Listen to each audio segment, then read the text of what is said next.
there is something available for people to reskill and upskill. So something like that is what we're looking at across. I mean, of course, TIF is working towards making that skill center. FTCC has already signed with Bhaskar Reddy last year, signed for a skill center. With these skill centers coming up, is something that we need to have pockets of the skill centers all over Telangana. So that I'm talking about Ameerpet all over Telangana. That will transform because manufacturing is going to generate the jobs that we want. Sorry for using this for evangelizing manufacturing, sir. That's because I want manufacturing to pick up. The second thing I was talking about, I'll just give a little genesis about Vega, how we evolved. My colleague, my co-director who started companies here in the audience, Sai and I started about 19-20 years ago as a micro industry in Chellapalli. We asked for a certain amount of land, we got some of it. Within 3 years, we outgrew that. We had to approach TSIC for another land. Obviously, land next to it was not available, a little far away, but we took it because we were growing. Few years later, we ordered much more land. They said, Chellapalli is filled. Please go to Pashamalaram. Went to Pashamalaram and now we're filled. There's 5 acres of Pashamalaram, there's choco block, there's nothing there, boxes outside. Now I've asked for Chandan Valley. In this, what I'm trying to, wish from the minister is, perhaps the policy needs to come out where people when they grow, they don't have to get out of the industry. Because what happens is the ecosystem arbitrage or the landscape arbitrage is lost. So this is just a request and whichever way we can be of help, we'd love to help the Telangana government to work towards that. On that note, I again thank TS government for actually making it on fast track. Minister Garu took it on a fast track. I didn't expect this event to happen in such a short time. And a big round of applause for that. J.S. Ranjan Garu, his first meeting with me was in his car. He couldn't find time, so we just hopped into a car. We got captive Jason. He's so busy, man, you just can't get him. We got him in a car for 45 minutes journey, and then that was good. Luckily, there was no phone calls, barring just 1-2 minutes call. And he cut all the layers for me to come to this place quickly. So I thank him for that. Narasimha Reddy Garu, he gave the land I wanted in the initial. He showed me all over the place. He showed me Lingampalli, he showed me Sultanpur, he showed me Chandan Valley, and we preferred Chandan Valley because it was already evolved and developed. So we took that land and he was kind enough to give it immediately. So on that note, I thank the distinguished guests for coming such short notice. I just gave 2 days notice, and for honoring me and for gracing the occasion. Thank you so much.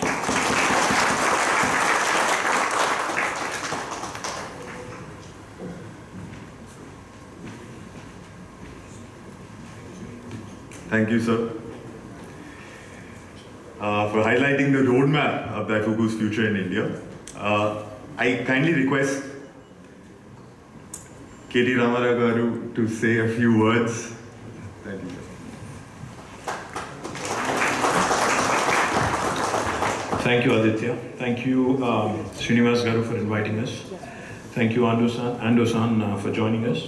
Principal Secretary Jayesh Ranjan, Jubilees MLA Maganti Gopinath Garu, TSI CMD Narasimha Reddy Garu, to all the distinguished gentlemen in the gathering that I know, Sudhir Reddy Garu, Bhaskar Reddy Garu, Eram Raju Garu, and there's plenty of other champions and doyens of the industry, Hyderabad and Telangana industry.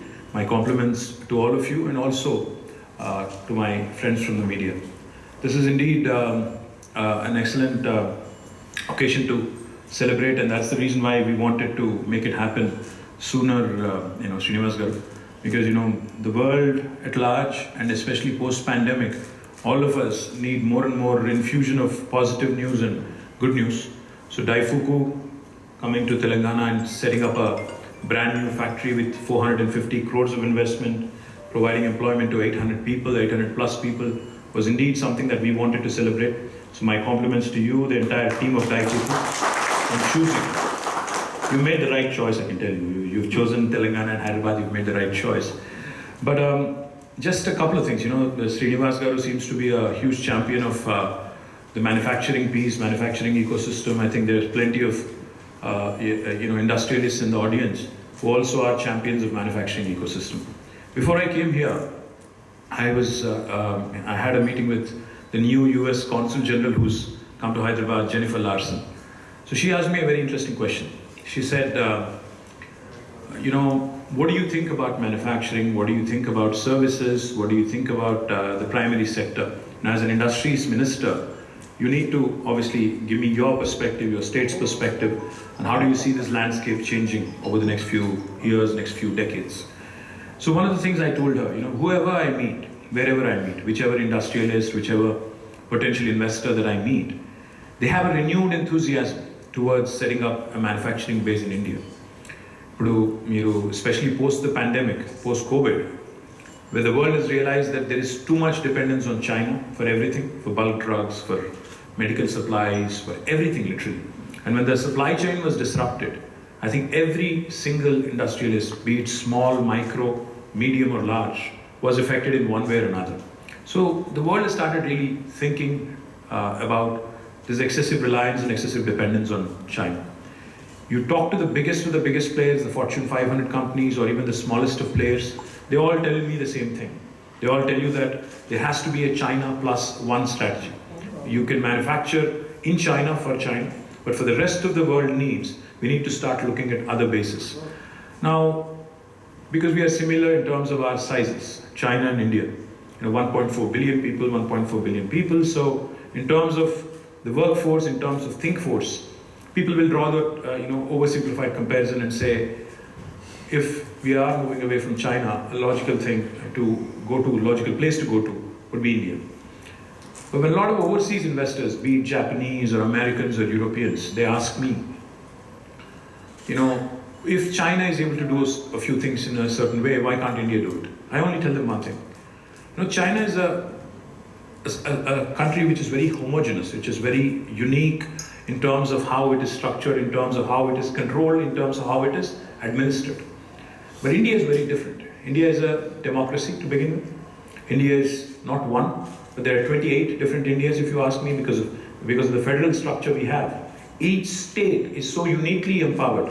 The makers of our constitution had envisioned India as a union of states. So therefore, each state, and especially the gateway that you choose to enter India through, will determine your impression of India, will determine how easy you find doing business in India. That's the general thought I leave with any of my potential investor. Having said that, when I travel and when I visit countries like the US, Japan, and other large economies, I was never more impressed than I was with in Japan. When I was in Japan, and going back to what Srinivas Garu was saying, one of the things that struck me, besides everything that is nice about Japan, the clean streets, the beautiful landscape, etc., etc., the one thing that stood out in my memory, we had a meeting scheduled with the chairman of Suzuki, Osamu Suzuki-san. So we traveled all the way to Hamamatsu from Tokyo. We took a nice bullet train. We were there in 1.5 hours. And we were ahead of time, because I know the Japanese are sticklers for time. They're very punctual, right? So I said, I don't want to take chances. I'm meeting a big man, trying to bring him to India, to my state rather. So I was there ahead of time. I was there almost 1 hour ahead of time. Me, Jayesh, my entire team was there. So what we were told was, because we reached ahead of time, they said, he's in a board meeting. Why don't you actually go visit the Suzuki Museum? I'm actually not a big fan of museums. I said, okay, whatever. To kill time, I'll go there, spend some time and come back. So we went into the Suzuki Museum. We were going around. Actually, when I ended up there, it was fascinating. When was the first Suzuki automobile made? When did this happen? When did that happen? It was very, very unique, very, very uniquely positioned, that museum. And I even found one of Chiranjeevi Garu's pictures there. That's a different story. I'll save it for another day. But we were going through the museum. What I found, to my amusement, and which I thought was very intriguing, was there were a bunch of, I would say, 7 or 8-year-old boys and girls from a school, all in school uniforms, going around the entire museum. I said, this is interesting. A grown adult like me, I might find this interesting, but what would this be of interest to any of these young kids, especially those in 2nd grade or 3rd grade? Why would this be of any interest to them? So I asked one of my Japanese friends there, I said, what are they doing here? What are the little kids doing here? He said, watch what they're doing. What they've been doing there is, which was so amazing later on when I realized, they actually were, of course, given the tour of the place, shown automobiles and how automobile evolution happened in Suzuki, etc., etc. Then later on, they were led to a kiosk. A kiosk, like the vending machine that we have for soda and other snacks. Typically, that you would run into in a hotel lobby or in your office. There was one such vending machine where the kid could go and pick the color of the vehicle, the make of the vehicle, customize it, and then click a few buttons, and out would come a car with the kid's name on it, the specific model he wanted, with the specific thing he wanted. I said, so what is the lesson you're trying to impart to these kids here? He said, my Japanese friend said, design thinking, engineering from a very early age. We need to tell our kids that manufacturing really holds the key to the growth of the world, to the expansion of your thinking, to the expansion of your abilities, because the world cannot do without, we are all seated on furniture here. I'm speaking in a mic. Each of this is manufactured somewhere in the world. Each of this is designed in a certain way. So what they're trying to inculcate in those young kids is design thinking from a very early age, and also that importance that needs to be given to the manufacturing sector. Each of us, when we go back home, or even if you look around here, there's plenty of Japanese products, there's plenty of Korean products in your living room. Please go back and, when you go back home today, please look around. There is a Sony television, there is a Panasonic air conditioner, there is a Toyota vehicle possibly you're running, or a Honda. There is a Samsung phone that you may be using. There is a LG refrigerator possibly in your home. The point I'm trying to make is, what I admire about a country like Japan and companies like Daifuku is the amazing tenacity, the amazing resilience they've shown over the last few decades. Remember, Japan was the only nation in the world which had experienced the most tragic and most devastating atomic explosion, Hiroshima and Nagasaki.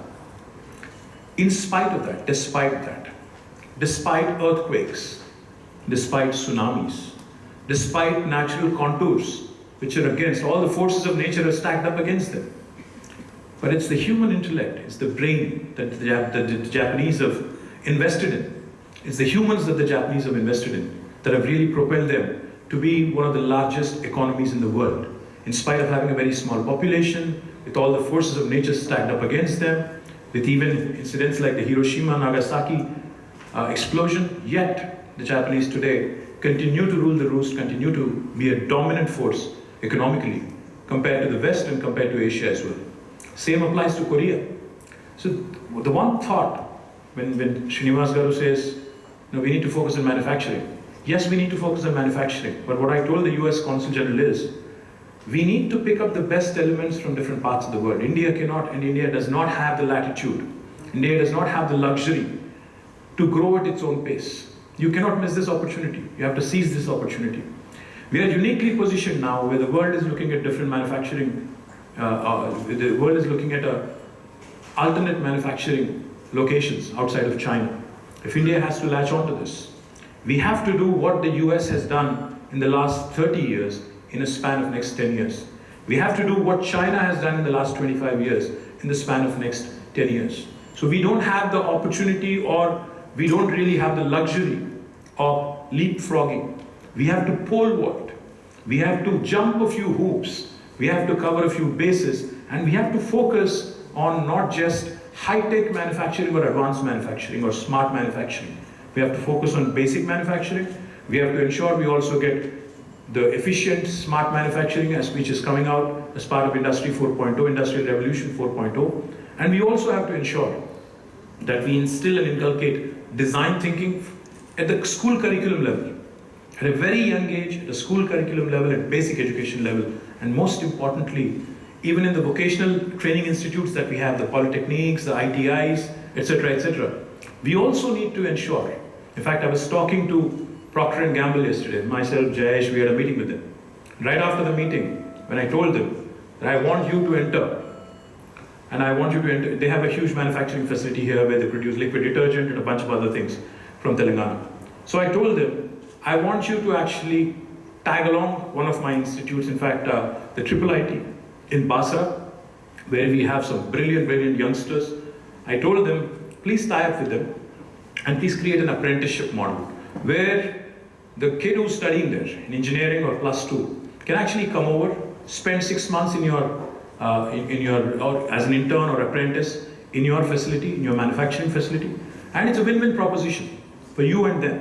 Because once you like, what you see, you obviously have the luxury of giving them an opportunity to work with you. And the kid also, the students also get an opportunity to learn. So we need 4 things. 1, like I said, basic design thinking at school level. At a higher education level or vocational training level, we need to ensure an apprenticeship model happens. 3, we need to compete on scale.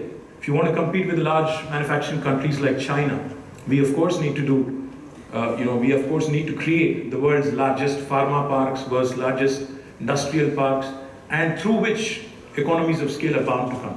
I'm delighted Sudhir Reddy Garu is doing something truly unique.